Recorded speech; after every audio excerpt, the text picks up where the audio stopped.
to it today because it is time to break everything down with Miss Kim D. Hi, guys. I love all your DMs. Everyone's been sending me so much good stuff. Today, I just want to there's a couple of people who sent me some paperwork, okay, about the Gorgas and their house and the father's house. So I'm not going to go over that today, but I will. Today, David and I have some really interesting things. We just went to a party. I don't know people who follow us. So David, let's go. You start. I just wanted to address that. Okay, so you want to give shout outs to anyone, or you just want to say you got the paperwork and you're going to He knows. He went on the computer and found some great stuff. Oh my God. So I will address it, but let's address the party and all the other things that went down. And I'm going to tell you something. I have a question that I want to ask all the viewers about the next season coming up of the New Jersey Housewives, not the one that's already filmed, something that I suggested to Dolores just this morning that I thought about after the party, and I want everyone's opinion on it. So we're going to do that at the end. It's going to be a little challenge as to what everyone thinks.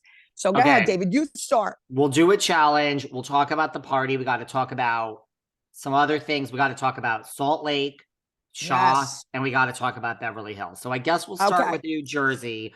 As usual. And what, you were on the phone with Dolores this morning? Is that what you're this morning texting, because I am doing some Christmas shopping for Dolores. So I had mentioned, I could say what I had said to her, and then I'll mention the challenge. So David and I went to a friend, Joey Santos' party, and which was at Dr. David's house. Dr. David, who was Dolores's ex. Okay. Her children both were there, Frankie Jr. and Gabby, who I'm going to start with this.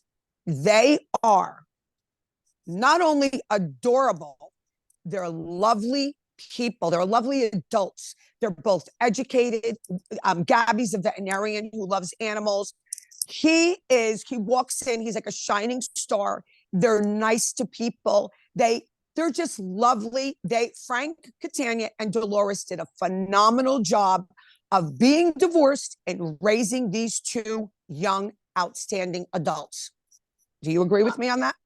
Listen, after you left, Frankie Jr. came over to me and was like, I didn't even see you. You didn't come say hi. Yep. I mean, they are, yep. Listen, I mean, my parents are divorced too. Like this is why it doesn't matter what your environment is. If doesn't divorce, you could work it out. You could I agree with you. They are the nicest, most humble. I mean, this one's a vet. Frankie Jr. told me, well, first of all, he said they paid Dolores rent.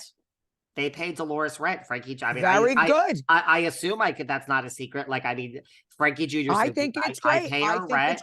He said he's in structured finance. He gets up at 5 o'clock in the morning. He leaves that house, commutes into the city, and he's like, I walk in at like 11:45 at night. These are working kids. And you know how I feel about work. You know how I feel about, I don't believe in handouts. Nope. I've said before, I was born into a decent family that had money, and my parents were like, you better figure it out, kid, because we'll pay for your school and your law school, which, mind you, that is more than I understand how lucky I am to have had a car. But that was over. It's like, you want a bigger apartment. You went to law school. The phone is being hung up, you stupid bitch. That's so fun. I can't say that. Working kids. Yeah, so do I. But I had a different. I know. My mother, God bless her, and my stepfather, oh my God, they spoiled the hell out of me. I did work since I was 15, but I worked as a salesperson. I mean, I was spoiled too, but I was told you better figure your shit out, kid. Yeah, well, I wasn't, and I should have maybe. But, they gave me a lot. They really, they helped me out. I'm going to talk about a lot of that in the book, okay? About how my stepfather helped me when I had my son and blah, blah, blah. There's reasons. There's things that went down. But I really had a great life. My parents were both wonderful. My mother was beyond generous, and so was my stepfather, I would have to say. And they spoiled me. Like, maybe it's different with boys and girls. I don't know. It shouldn't be. But maybe then it was. I don't know why. but I guess it just the type of people that they were and the type, I don't know. But I did work since I was 15, but I didn't have the type of job that would support the lifestyle that I want. You know what I mean, David? So they filled in the blanks. And then I opened up my own business when I was 22. The first one was Kimberly's Boutique, and then it led to, I'm gonna, like I said, I'll talk about it in the book. But anyway, hold on, I gotta take this bathrobe off. I'm hot. Hold on. David makes me do this stuff. So I just woke up at 8:30, an hour ago. I just barely finished my coffee. So and it's Sunday morning. And by the way, we should say, like, this is now airing when this airs, when this is live. This is December 24th. So Merry fucking Christmas, everybody. Yes. Merry Christmas, everyone. I should have put my Christmas pajamas on, but we'll do another one, right? When are we going to do the next one? We'll do not one before Christmas. No. Well, this is going to be the 24th, and the next one's going to. First of all, who is putting out a Patreon episode on the fucking holidays? Thank you, Kim and David. We're going to do Thank a you, holiday Kim and one. fucking David, okay? Yes. This is when people take time off. But we did Okay, so let's go back to the party. So the first shout out. It was at Dr. David's house. And I mean, I guess first we have to just back up for a minute and Let's back up.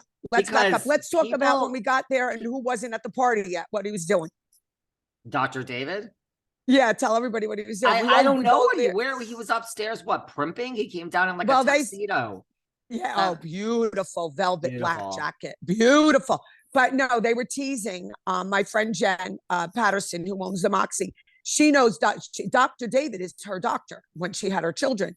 And she goes, he's probably upstairs doing the Peloton and then taking his shower.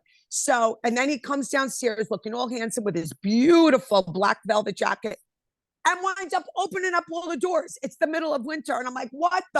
Right? It was crazy. What? Maybe because of COVID. I was thinking about that. Really? Listen to me. I thought he was hot. Well, he had just walked downstairs and he looked at the room. It was packed. And he goes, and he opens up all the doors. And then I thought about it afterwards. He is a doctor. I said, maybe, just maybe it was because, there was a lot of people. But, because it wasn't hot. It wasn't hot. Joey did a beautiful job on the menu. Oh my God, the food was outstanding. Joey is Brad Pitt's personal chef. So here he is flying in from California. Him and Andrew decorate. And he always stays with Dr. David. Like they've become friends. Always. And this is a mutual friend of ours. I am going to be doing my residency in LA for January. I will see Joey. I mean, first of all, and also shout out, we're all over the place today, but shout out a new sponsor of Behind the Velvet Rope is the one, the only Peloton. So Peloton. There you go. There you go. So I brought up Peloton. Thank you. That's what he was doing. That's what Jen said he was doing. The Peloton, and then he had a shower and come down. But that's a way to make an entrance. That was good. But we also because are people shocked at like the dynamics of like, it's Dr. David's house, Dolores's ex. Go ahead. Who else was there? Frank Catania's there with Brittany. So this is not bullshit. Frank is best friends with David. And the kids are really good friends with David. The only one that wasn't there is Miss Dolores. Yeah. Well, I mean, do Dolores and David speak at all? No. What a modern. Listen, I'm from